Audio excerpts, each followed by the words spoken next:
Blight County was wide open back then, with gambling and prostitution everywhere you looked, and Pap getting a cut of everything illegal, and even some things that were legal.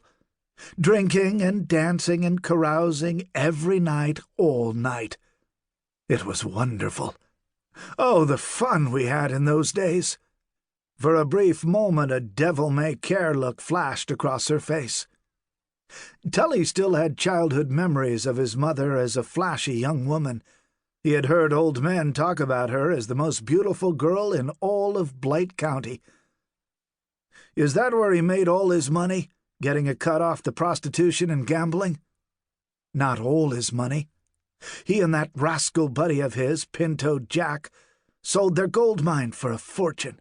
2 fortunes, in fact. They had this thin little vein of gold they'd been working, and somehow persuaded a greenhorn from Pennsylvania that it would get bigger all the time. And it did. The greenhorn made a ton of money out of that mine. Pap was furious with Pinto for talking him into selling. Pinto is lucky to still be alive. Pap hasn't mellowed much. Absently, Tully picked up the linen napkin beside his plate and wiped pie and ice cream from his mustache.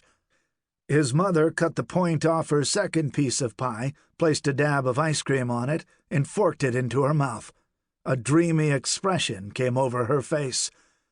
"Perfect," she said. Even in her 60s and a little plump, his mother was still beautiful. "You always were a pie person," he said. "One of my many vices." Tully licked his fork clean and pointed it at 2 watercolors on the wall across from him. "I like what you did with the paintings." "Yes, well, it cost me a fortune to get them properly mounted and framed. They're very expensive museum mounts. My son painted them, you know, so I had to go first class. Why he wastes his time being sheriff, I have no idea. The main reason is I sell only about 4 or 5 paintings a year, and I like to eat at least every other day. I can remember when you and Ginger built your log cabin out on the 80. You both figured the place would be self-sustaining, and you could spend your lives being starving artists. You a painter, and she a potter. I remember. What's it been, almost 10 years since she died? I remember how she used to follow you around when you went out hunting those little birds." "Quail," Tully said. He remembered, too. Ginger hated hunting, but she went along anyway, just to be with him.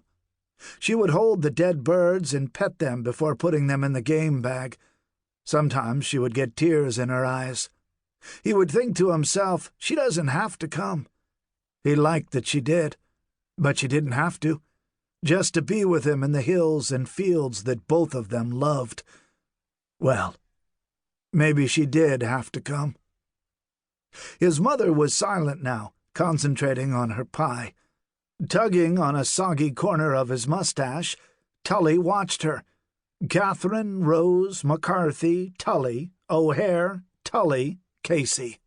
One of the last 3 husbands was dead, with Tim Casey maybe still alive, but whereabouts unknown. Had his whereabouts been known, he too probably would be dead. He was one of those persons Pap said deserved killing. Pap would have been happy to oblige if he had ever found him. Maybe he had found him, Tully thought. That would certainly explain Tim's disappearance. "How come you married the old man twice?" "I was crazy," she said.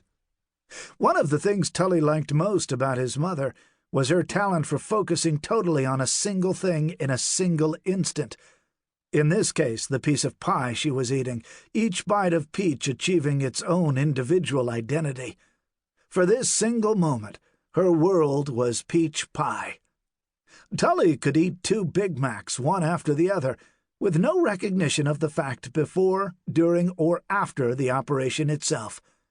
Perhaps he thought that explained the 10 pounds he had gained since his last Atkins. He stared down at his pie plate. The pie and ice cream were magically gone. Man, I've got to stop doing this. Rose looked up from her plate. "So, are you taking the night off, Beau?" "You should."